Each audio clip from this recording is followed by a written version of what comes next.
आज सुबह से जब हम मीडिया देख रहे हैं, अखबार पढ़ रहे हैं और टीवी देख रहे हैं, तो मुख्यतः दो समाचार, दो खबरें सुर्खियों पर हैं। पहला खबर है राहुल गांधी विदेशी भूमि में जाकर वही करते हैं जो वो कई दशकों से करते आ रहे हैं, भारत की बेइज्जती और भारत का अपमान।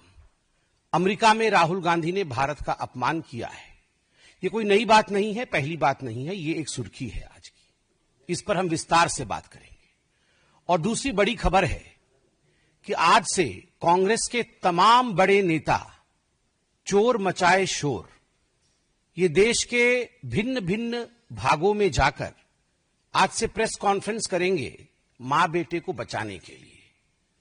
जो ईडी ने सोनिया जी और राहुल जी को नामांकित किया है, बाय नेम मेंशन किया है अपने चार्जशीट में, उन दोनों के खिलाफ जो कार्यवाही हो रही है कोर्ट में, अभी सुनवाई है 25 तारीख को, और आगे जो कार्यवाही होने की संभावनाएं हैं, दोनों जेल जा सकते हैं और जाना भी चाहिए। जब देश को लूटा है तो जेल जाएंगे ही। वैसे में पूरे देश में एक माहौल बनाने का, एक अशांत माहौल बनाने का प्रयास कांग्रेस पार्टी करेगी। आज इन दोनों विषयों पर विस्तार से बात करेंगे।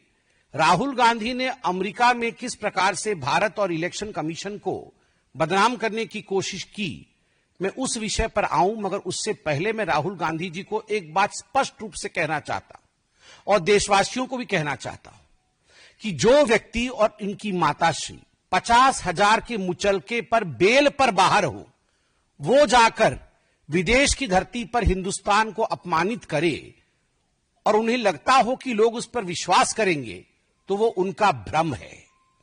Those who are out on bail of 50,000 rupees, if they feel that they can destroy the image of this great democracy by speaking outside of this country, then they are totally on the wrong side of the line. आप सभी जानते हैं कि 2018 में जब मां बेटे को नेशनल हेराल्ड की केस में बेल मिला था, 50,000 रुपए की श्योरिटी पर दोनों को बेल मिला था। और जब यह बेल मिला था, उस समय एक जश्न भ्रष्टाचार बैंड बाजा के साथ मां बेटे बेल पाकर कोर्ट से अपने ऑफिस तक गए थे। तो उस समय भी हमने कहा था this is nothing but celebration of corruption, यह भ्रष्टाचार का जश्न है। और आज भी ब्लेटेंट जश्न मनाने की कोशिश कांग्रेस पार्टी कर रही है। मैं एजेएल के पूरे डिटेल में नहीं जाने वाला हूं, क्योंकि एजेएल और नेशनल हेराल्ड के केस को आप जानते हैं। हम लगभग अनेकों वर्षों से इसको लोकतांत्रिक तरीके से जनता के सामने रख रहे हैं कि किस प्रकार से मां और बेटे सोनिया गांधी और राहुल गांधी जी ने यंग इंडिया नामक एक कंपनी बनाई, जिसके कि 76% के दोनों स्टेक होल्डर थे। और 76% के स्टेक होल्डर होने के बाद नकली कंपनी से लोन लेकर 1 करोड़ का, डोटेक्स इंडिया से लोन लेकर मात्र 50 लाख रुपए दिया एजेएल को, जो कि होल्डिंग कंपनी है नेशनल हेराल्ड की, और 50,000 के एवज में 5,000 करोड़ की जो प्रॉपर्टी है एजेएल की पूरे देश भर में, उसका मालिकाना हक अपने पास ले लिया। शांति भूषण, मार्कंडेय, काटजू जैसे शेयर होल्डर को इससे दूर रखा गया, उन्होंने भी आपत्ति की थी। मगर विषय यह नहीं है जो कांग्रेस के खड़गे जी कह रहे हैं, चिदंबरम जी आज कहने वाले हैं और कह भी रहे हैं कि ना कोई संपत्ति बेची गई, ना कोई संपत्ति वहां से हिला, तो कोई गड़बड़ी हुई कैसे? गड़बड़ी यूं हुई कि ईडी की चार्जशीट चिदंबरम साहब पढ़े होंगे, वो पढ़ते तो हैं, मगर उन्होंने वो पोर्शन डिलीट कर दिया है। ईडी ने बहुत स्पष्ट रूप से कहा है कि ये जो प्रॉपर्टी है एजेएल की, चाहे वो बहादुर शाह जफर मार्ग पर हेराल्ड बिल्डिंग हो, चाहे वो लखनऊ में उनकी प्राइम लोकेशन पे प्रॉपर्टी हो, चाहे वो भोपाल में उनकी प्रॉपर्टी हो, कल माननीय अध्यक्ष जी हमारे आदरणीय जेपी नड्डा जी बहुत ही ल्यूसिड एंड सुंदर तरीके से हिमाचल प्रदेश में किस प्रकार से धांधलेबाजी चल रही है नेशनल हेराल्ड की, उस विषय को हिमाचल प्रदेश की भूमि पर ही रखा, चाहे हिमाचल प्रदेश की प्रॉपर्टी हो। इन सब प्रॉपर्टी, वो प्रॉपर्टी तो वही है, मगर ये प्रॉपर्टी को जरिया बना करके, इस प्रॉपर्टी को औजार बना करके प्रोसीड्स ऑफ क्राइम जनरेट किया जा रहा था। अब नेशनल हेराल्ड तो 2008 में छपना बंद हो गया, तो ये प्रोसीड्स ऑफ क्राइम कैसे बना, वहां से उगाई कैसे हुई? आप देखिए, एक बिल्डिंग है बहादुर शाह जफर रोड में, और एक अखबार वहां पहले छपती थी। तो इन्होंने क्या किया, बोगस एडवर्टाइजमेंट, हम नेशनल हेराल्ड में एडवर्टाइजमेंट देंगे और उस एवज में 38 करोड़ रुपया जो है ये मां बेटे ने ले लिया।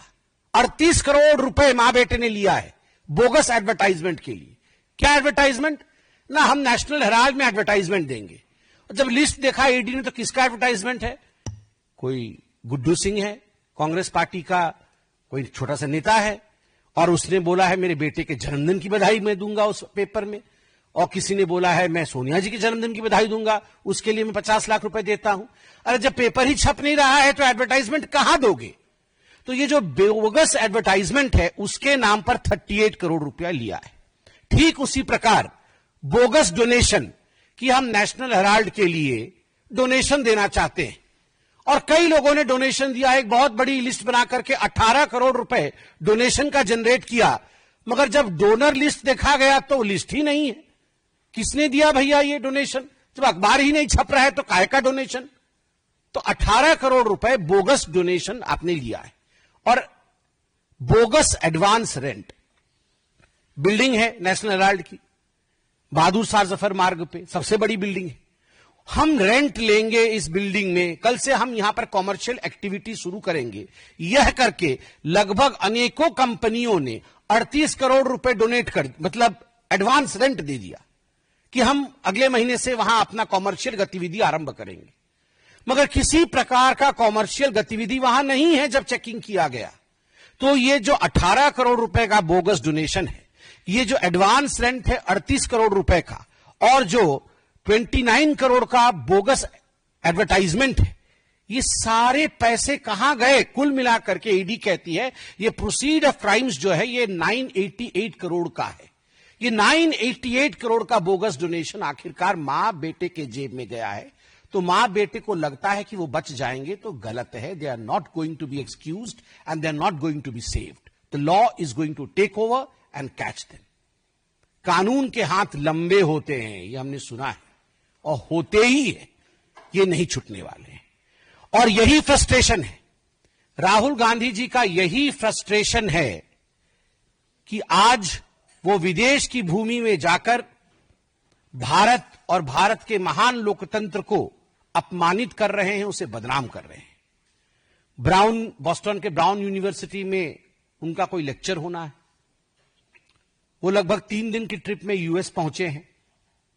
और विडंबना देखिए, जब यूएस के उपराष्ट्रपति भारत में है, उस समय यूएस की भूमि में जाकर भारत को अपमानित और भारत के लोकतंत्र के खिलाफ कहना, यह आदत ऐसी ही है कांग्रेस पार्टी की।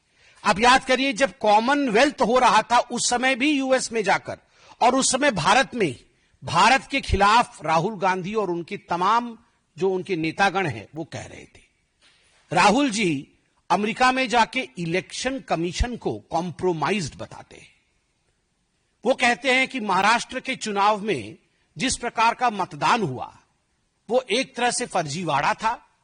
महाराष्ट्र में भारतीय जनता पार्टी को और उनके अलाइज को जीतना नहीं था, और कहीं ना कहीं इलेक्शन कमीशन ने हमारे साथ समझौता किया।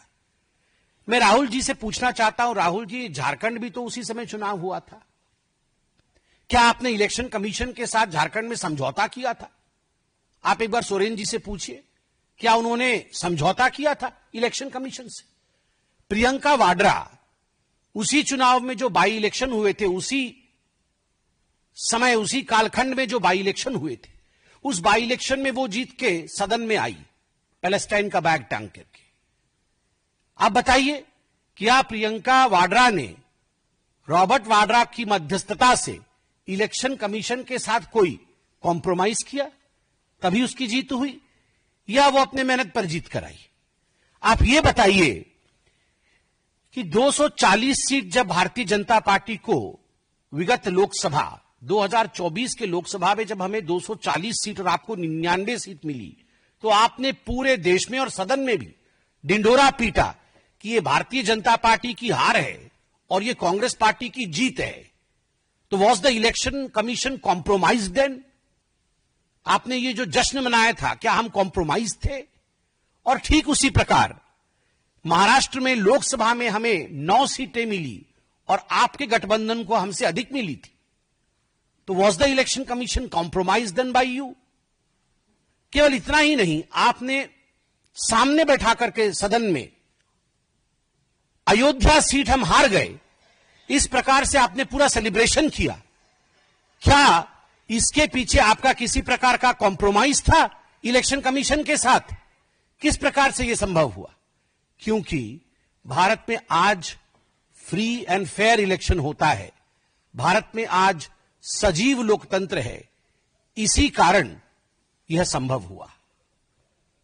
विदेश की भूमि में जाकर भारत पर इस प्रकार हमले करने वाला राहुल गांधी याद रखे कि वो 50,000 की बेल पर बाहर है, वो गुनहगार है, वो भ्रष्ट है, उसने चोरी की है, डकैती की है। नेशनल हेराल्ड का केस चोरी का केस नहीं है, डकैती का केस है। 5,000 करोड़ की प्रॉपर्टी का मात्र 50 लाख रुपए देकर और 440 करोड़ रुपए का इनकम टैक्स गबन करके उसे चोरी और भ्रष्टाचारी नहीं कहते हैं, वो डकैती होती है। मां बेटे ने डकैती की है और डकैती करने के बाद इनकी इतनी हिम्मत है कि विदेश की भूमि में जाकर आप हिंदुस्तान के लोकतंत्र के ऊपर उंगली उठाते हैं।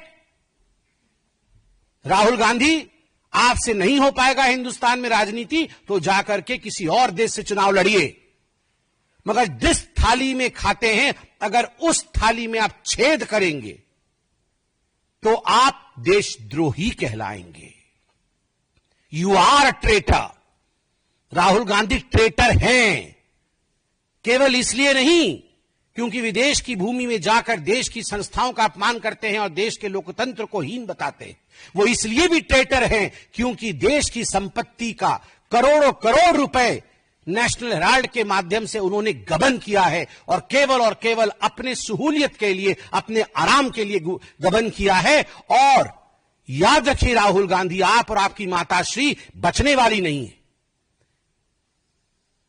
ईडी के गुस्से को ईसी पर निकाल रहे हो, एनफोर्समेंट डायरेक्टरेट के गुस्से को आप इलेक्शन कमीशन पर निकाल रहे हो। इससे कुछ नहीं होगा। 2 दिन आप पन्नों पे छपोगे, अखबारों में आओगे, मगर ईडी आपको छोड़ेगी नहीं, क्योंकि तथ्य के आधार पर एजेंसीज काम करते हैं और तथ्य ओपन एंड शट केस का है। यह जो नेशनल हेराल्ड का केस है, ये ओपन एंड शट केस है जिसमें मां बेटे ने लूट मचाई है और आपको इसमें छोड़ा नहीं जाएगा। प्रोसीड्स ऑफ क्राइम के साथ आप पकड़े जाएंगे और आप जेल के पीछे जाएंगे। आप कह रहे हैं लीडर ऑफ अपोजिशन है, मगर व्यवहार देख के तो लगता है लीडर विथ नो पोजीशन है। अपने पार्टी के अंदर भी पोजीशन नहीं है। आप पूछ लीजिए जाके कांग्रेस वालों से, वो खुद बता देंगे आपको, व्यक्तिगत रूप से बता देंगे राहुल गांधी क्या है। और आप पूछ लीजिए देश की जनता से, जनता तो वोट देकर बता रही है कि is no leader with opposition. जिसके पास काबिलियत नहीं है वो अनफिट है, पॉलिटिकली अनफिट है। Politically unfit man always takes the crutches of allegations which are false to prove that he is a leader. जो पॉलिटिकली अनफिट होता है वो हमेशा बैसाखी पकड़ता है गलत सहारों का और गलत एलिगेशंस का, यह प्रूव करने के लिए कि मैं सही हूं। और आज अमेरिका में हो या दूसरे देशों में जो राहुल गांधी कर रहे हैं वो उनकी नाकामी का ही एक खिसियापन है।